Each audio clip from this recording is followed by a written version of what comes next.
Seringkali kebaikan Allah itu kita pandang dari sudutnya yang materi. Allah itu baik kalau kita punya harta yang banyak, tanah yang luas, pabrik yang di mana-mana. Sementara kalau cuma sekadar itu kebaikan Allah, terlalu sedikit orang yang mendapatkannya. Padahal kebaikan Allah tidak pernah berhenti dan meliputi seluruh makhluk yang hidup ini.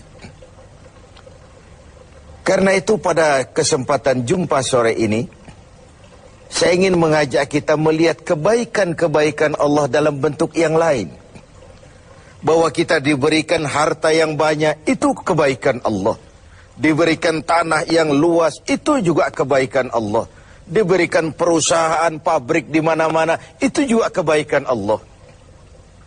Tapi tidak terbatas kepada itu. Ada kebaikan-kebaikan yang non-materi, yang malah justru itulah esensi kebaikan itu. Mari kita renungkan sebuah hadis di mana baginda Rasul bersabda, arba'atun man u'tiyahunna faqad u'tiya khairat dunya wal akhirah. Ada 4 hal. Siapa yang oleh Allah diberikan ke-4 hal ini, sungguh dia telah diberikan kebaikan dunia dan sekaligus kebaikan akhirat. Kebaikan dunia juga kebaikan akhirat. Ini berarti belum tentu yang baik di dunia menurut kita akan berbuntut baik juga di akhirat. Tapi orang yang diberikan 4 hal ini, dia sungguh diberikan kebaikan dunia dan juga kebaikan akhirat nanti. Apa 4 perkara ini? Yang pertama, qalban syakira. Orang yang oleh Allah diberikan hati yang pandai bersyukur. Ada ungkapan, my heart is my home. Hatiku adalah rumahku. Kalau luas hati, rumah yang kecil besar rasanya. Kalau sempit hati, rumah yang besar pun kecil jadinya. Kalau hati sempit, rumah pun kecil, kiamat namanya. Orang yang hatinya pandai bersyukur, bisa mensyukuri nikmat.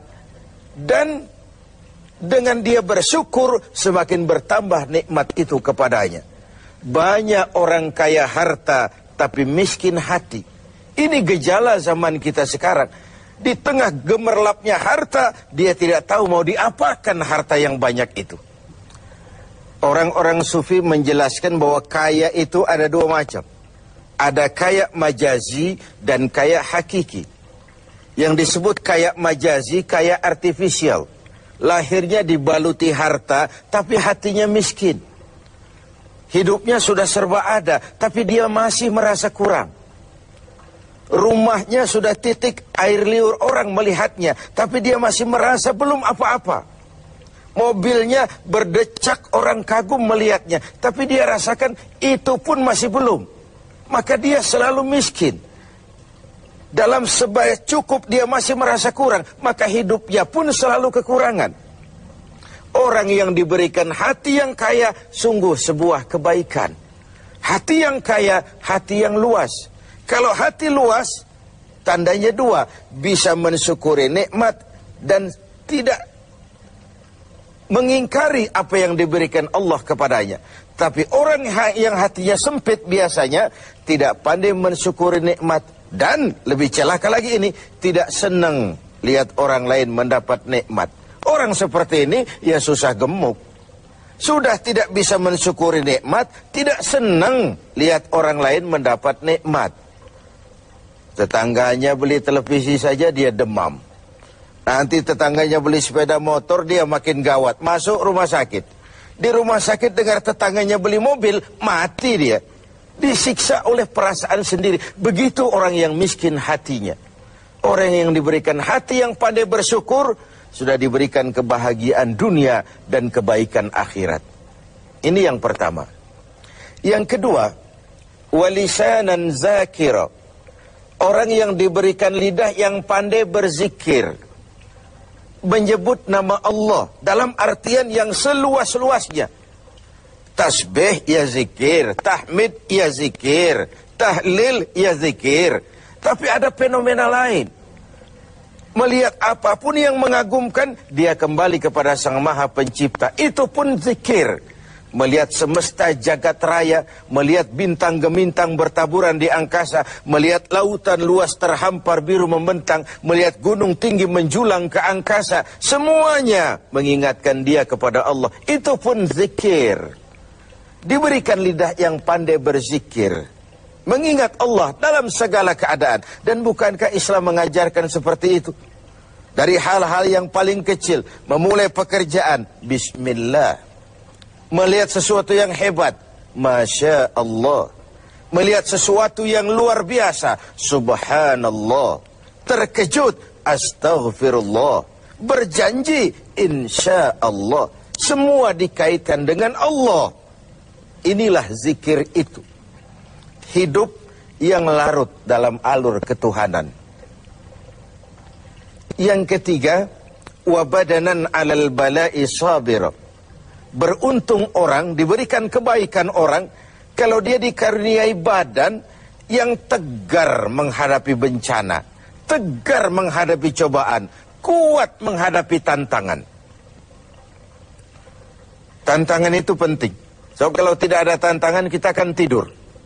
Cobaan juga kita perlukan. Tapi kalau kita tidak sanggup menahannya, larut oleh cobaan itu, kita akan kalah karenanya. Orang yang baik, diberikan kebaikan dunia akhirat, punya badan yang tegar menghadapi cobaan. Apa cobaan Allah? Dua macam. Satu ayat menjelaskan, وَنَبْلُوكُمْ بِالْخَيْرِ وَالشَّرِّ. Kami akan coba, kami akan uji kamu dengan yang baik dan dengan yang tidak baik.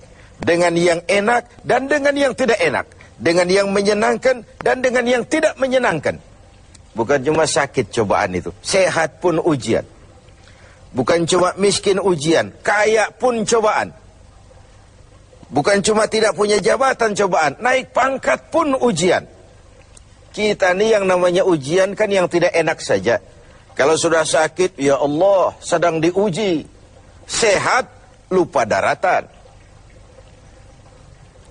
Miskin, ujian. Setelah kaya, lupa bahwa itu juga ujian. Fenomenanya apa? Banyak orang lulus ketika diuji dengan kemiskinan, tapi gagal berantakan setelah diuji dengan kekayaan. Ketika miskin dia hamba Allah, setelah kaya dia pindah menjadi hamba harta. Belum pernah ada orang datang mengeluh, Pak Ustadz, saya sedang diuji oleh Tuhan. Kenapa Pak? Uang saya sedang banyak. Belum pernah.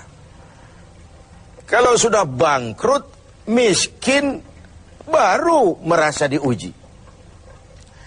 Bukankah sejarah syarat dengan contoh?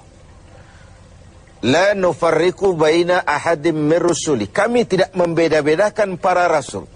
Tidak ada rasul yang dianak emaskan. Semuanya diuji, semuanya ditempa, semuanya digembleng. Semuanya tegar seperti batu karang di tengah samudra. Walau tiap hari dihempas ombak, dihantam gelombang, dia tetap berdiri dengan tegar. Begitulah orang yang diberikan kebaikan oleh Allah. Lain dengan orang yang loyo, sedikit kena kesulitan seperti ayam sampar, kerakap tumbuh di batu, hidup segan mati pun tak mau. Skeptis, pesimis. Apa yang bisa kita lakukan kalau dasar hidup kita sudah skeptis dan pesimis itu tadi? Hidup ini adalah cobaan. Semakin tinggi kualitas keimanan, semakin berat cobaan itu. Semakin kokoh berpegang kepada agama, semakin kuat pula cobaan datang menerpa. Yang terakhir, orang yang diberikan kebaikan dunia akhirat, wa zaujatan salihatan, diberikan istri yang salihah, pendamping.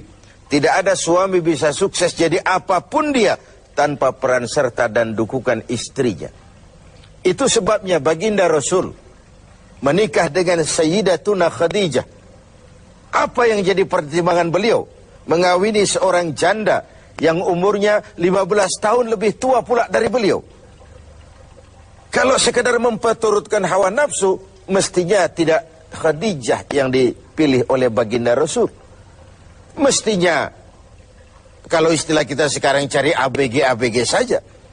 Tapi jelas baginda Rasul bukan cuma sekedar mencari istri, beliau mencari seorang pendamping. Apa bedanya ini?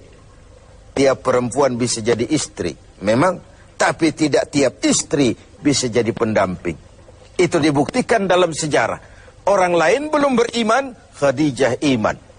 Orang lain memusuhi Nabi, Khadijah mengorbankan hartanya untuk membantu perjuangan Nabi. Saat Nabi terkena kesulitan, Khadijah tampil jadi penghibur. Khadijah tampil jadi pembela. Ketika pertama kali berhadapan dengan malaikat Jibril menyampaikan wahyu, Rasulullah gemetar seperti orang demam. Kembali ke rumah, "Zammiluni ya Khadijah." Selimuti saya Khadijah, selimuti. Kenapa bang? Barusan turun Jibril, dia katakan begini. Saya khawatir Khadijah. Khadijah mengerti suaminya mengalami semacam frozen emotional attitude. Sebagai istri yang bijak, pendamping yang baik, beliau tampil, "Kalla ma yukhzikallahu abada." Jangan khawatir bang, Allah tidak akan menyusahkan abang untuk selamanya. Tenanglah ini. Rumah tangga adalah awal kesuksesan kita di tempat lain. Karena itu, kalau diberikan istri yang solehah, itu sudah kebaikan dunia dan kebaikan akhirat. Seorang pejabat yang jujur, polos, lugu, sederhana, bisa jadi koruptor ulung kalau dikipas-kipasi oleh istrinya. Suami-suami yang berstatus DKI, di bawah kekuasaan istri, tidak lagi sebagai pendamping, tapi sudah menjadi